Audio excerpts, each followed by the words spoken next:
The Nazi myth of Externstein.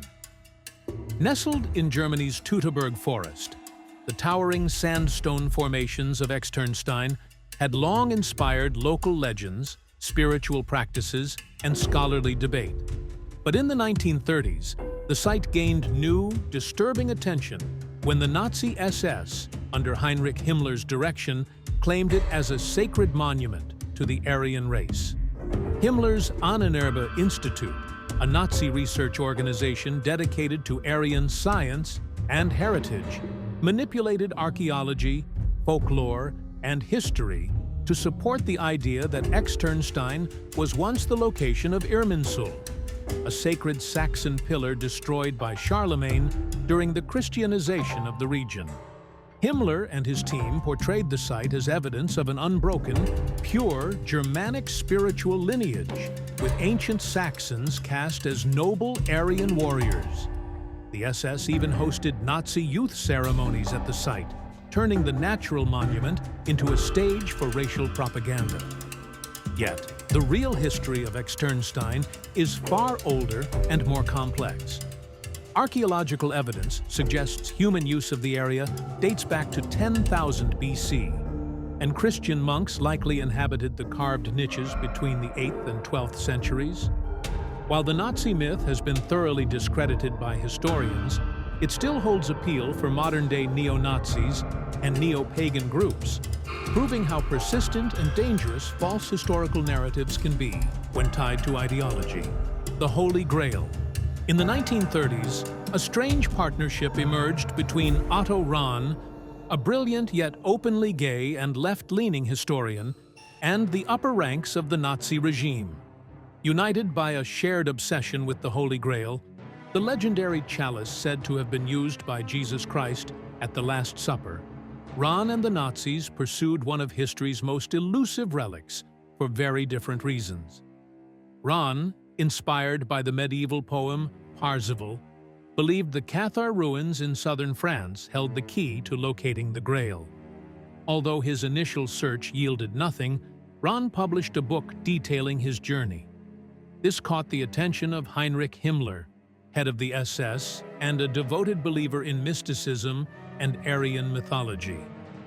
Despite Rahn's political opposition to Nazism, Himmler saw him as a useful asset and funded further expeditions. Unfortunately, Rahn's second attempt also failed, and as punishment, he was reassigned to the brutal post of guard duty at Dachau concentration camp.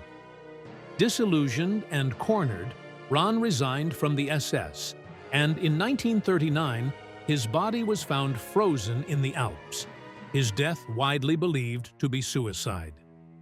Himmler, however, continued the quest, convinced that Jesus himself was of Aryan descent.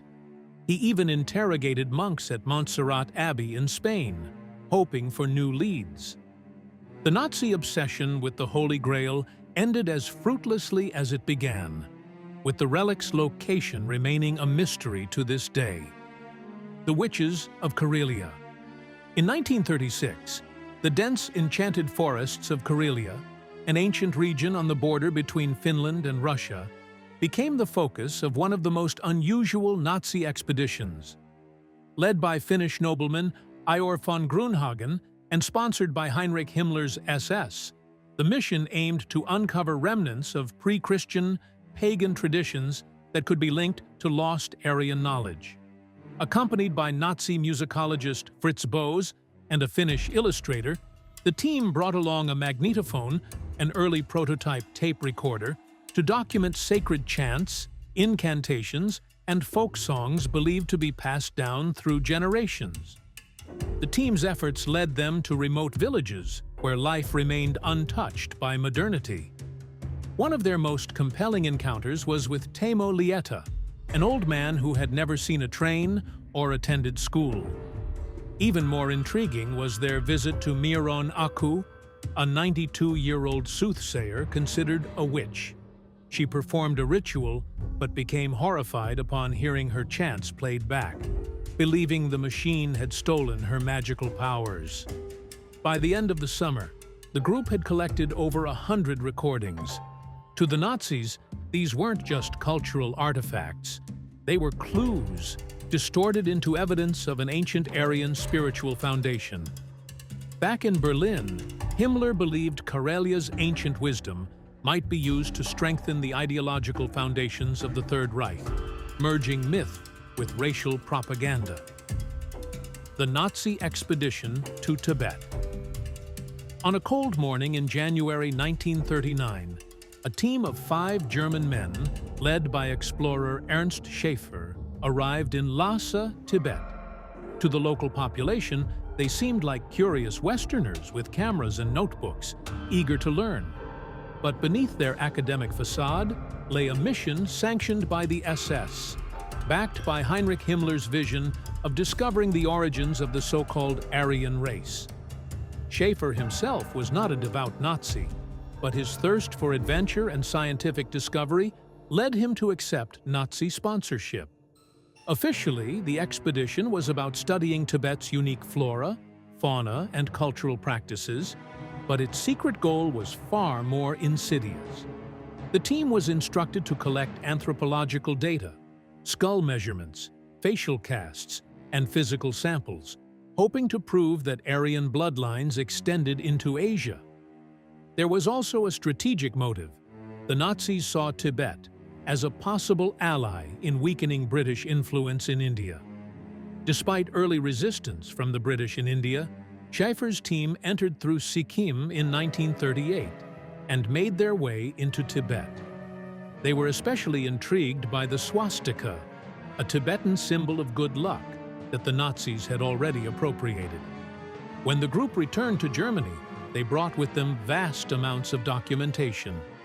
Himmler was so impressed that he considered launching a second mission to establish a pro-German force in the region, plans that were ultimately shelved due to the onset of World War II. Still, Schaefer was rewarded with his own department in the Ahnenerbe, further embedding pseudoscience into Nazi ideology. Tiwanaku, and the Nazi search for ancient Aryan origins.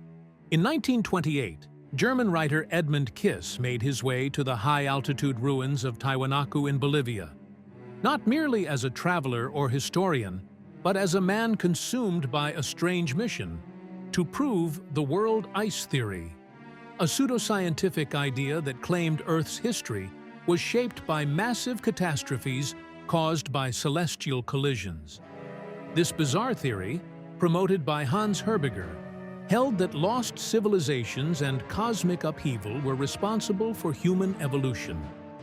At Tiwanaku, Kiss joined forces with Arthur Posnanski, an Austrian expatriate who had spent years studying the site and believed it was over 17,000 years old, possibly even predating known human civilizations.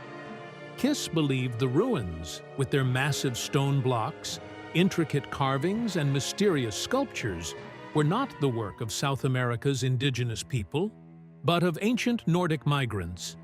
He identified features like Greek crosses, Baroque-style doorways, and what he claimed were Aryan facial features on statues, interpreting them as signs of a long-lost Aryan master race.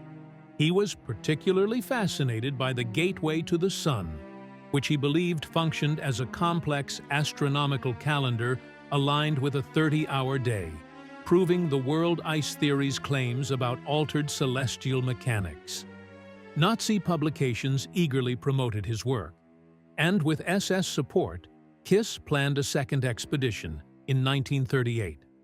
However, World War II cut short his ambitions, and following the fall of the Third Reich, his theories were widely dismissed as racially charged pseudoscience. Still, his story remains a chilling example of how archaeology can be twisted to serve dangerous ideologies.